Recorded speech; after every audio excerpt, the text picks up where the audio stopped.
বিষয়ে মুহাম্মদের সাথে কিছু সমতা, অনয়ন এবং মধ্যস্থপনা অবলম্বন। রাসূল সাল্লাল্লাহু আলাইহি ওয়াসাল্লামকে কিছু বিষয় পরিত্যাগ করতে বলার চিন্তা ভাবনা করলেন।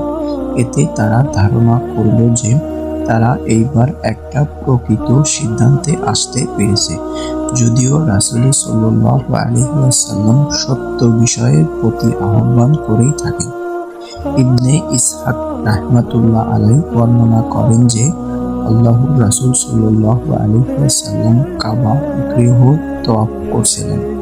এমতো অবস্থায় আসওয়াদ বিন মুত্তালিব বিন আসাদ বিন আব্দুল্লাহ উজ্জাহ, ওয়ালিদ বিন মুরকা, উমাইয়া বিন খালাফ এবং আস বিন ওয়াসিল সহমী তার সামনে উপস্থিত হলেন।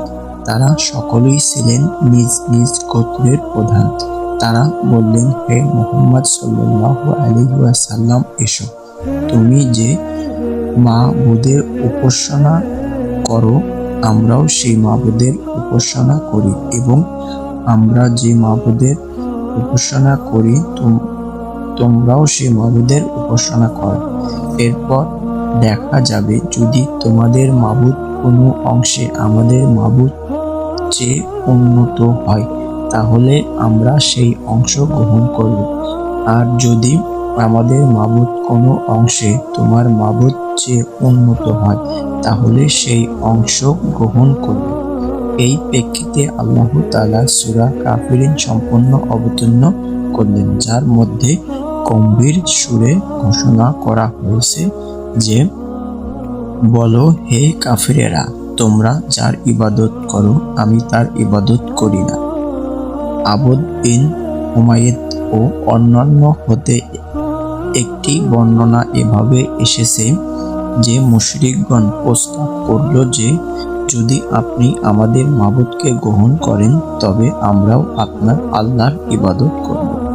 ইবনে জারিজ এবং তারা একক বর্ণনায় রয়েছে যে মুশরিকগণ রাসূল সাল্লাল্লাহু আলাইহি সাল্লামের নিকট প্রস্তাব উত্থাপন করেছিলেন যে, যদি তিনি 1 বছর যাবৎ আমাদের মাবুদের প্রভু পূজা অর্চনা করেন, তাহলে তারা সাল্লাল্লাহু আলাইহি সাল্লামের প্রভু প্রতিপালকের ইবাদত উপস্থাপনা করবে।